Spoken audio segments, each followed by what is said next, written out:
la première finalité de HARP, c'était la communication avec les sous-marins en plongée.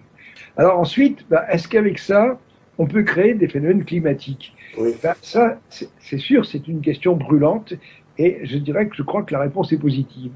Parce que la guerre moderne, l'idéal, c'est de pouvoir attaquer un pays, un adversaire, en lui faisant croire qu'il est attaqué par un phénomène naturel. Hein. C'est fabuleux.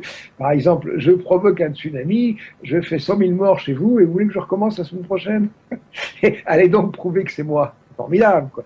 Donc, il y a comme ça il y a toute une espèce de stratégie de conception d'armes euh, très perverse. Les armes, c'est toujours pervers, de toute façon, mais je veux dire, que ce soit bactériologique, que ce soit génétique, que ce soit des ondes, que ce soit sismique. Pour les armes météorologiques, mais ça existe depuis longtemps, je veux dire que les Américains ont exploité ça énormément au moment de la guerre du Vietnam, simplement avec de l'ouverture d'argent. Et il y a, je me rappelle d'une vidéo, j'ai même fait un dossier là-dessus, où il y a un type qui dit, quand on connaît bien la météo, il suffit de faire ceci à tel endroit, et faire ceci à tel endroit, on déséquilibre l'atmosphère, et après, boum, ça.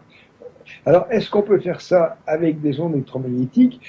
Là, il faut toujours se méfier face à des questions comme ça en disant, moi je pense que non. Hein. Bon, il y a une chose, c'est que ces sources comme HARP et compagnie, c'est pas des puissances énormes, mais ça peut durer très longtemps. C'est-à-dire qu'à ce moment-là, on a un phénomène et on le produit au bout d'une semaine, quoi. Hein. C'est comme, je sais pas moi, de chauffer un récipient, vous pouvez le faire avec une torche ou à ce moment-là avec une bougie, mais vous mettez 1 heure, quoi. Et là, c'est l'accumulation d'énergie qui peut donner des résultats.